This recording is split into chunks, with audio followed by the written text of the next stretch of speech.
Dua sahabat baik mencipta kenangan apabila meraih keputusan cemerlang dengan purata nilai grade kumulatif PNJK 4 dalam peperiksaan sijil tinggi Persekolahan Malaysia STPM 2024 yang diumumkan hari ini. An-Nisa Mustafa 21 dan sahabatnya Fatin Nurhanis Zulkifli 20 berkongsi teknik belajar yang sama, iaitu dengan teknik peta minda dan kaedah menghafal. Alhamdulillah, tak sangka saya dapat 4 flag dan saya dapat 5 PA.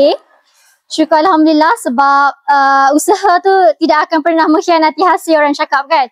So saya sangat-sangat berterima kasih kepada Allah SWT dan juga kepada keluarga saya lah yang sentiasa mendukung saya, guru-guru saya dan kawan-kawan. Saya dengan kawan saya memang kita orang pilih untuk duduk rumah masing-masing. Maksudnya kalau kita nak jumpa sekalipun, jumpa dekat sekolah.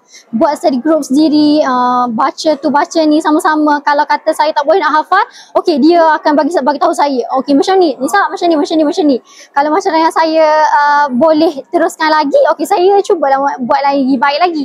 Jadi apa-apa sekalipun kita orang selalu bersama, itu je. Kedua-dua mereka mengambil aliran ekonomi dan masing-masing ingin meneruskan pengajian di Universiti Sains Malaysia USM dalam bidang pendidikan. An-Nisa, anak kelima daripada 7 beradik itu, berkata dia berjaya memperoleh PNJK 4 meskipun lewat setahun mendaftar ke tingkatan 6 dan mempunyai matlamat sama bersama sahabatnya Fatin Nurhanis. Saya dengan kawan saya ni hari-hari kita orang bersama. Setiap masa jalan pun sekali je. Jadi bila mana bersama ni, kita orang jatuh bangun pun selalu bersama, bangkit bersama.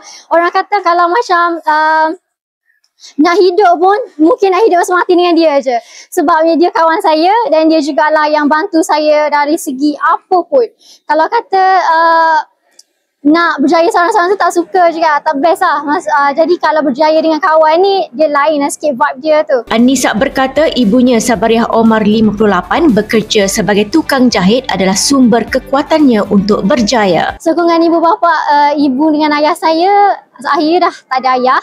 Jadi apa-apa pun ibu saya lah yang jadi ayah. Ibu saya jugalah yang menjadi pendukung dan semangat hidup saya.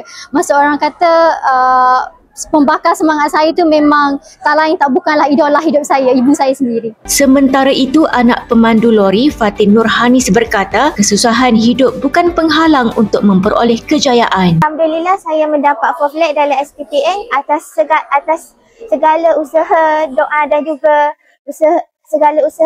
doa saya yang berterusan. Alhamdulillah saya dapat mencapainya. Saya sentiasa belajar dengan dia. Sentiasa membuat ulang kaji bersama, sentiasa membuat stay back selepas habis waktu pembelajaran. Dan kalau saya tak faham, saya sentiasa bertanya dia.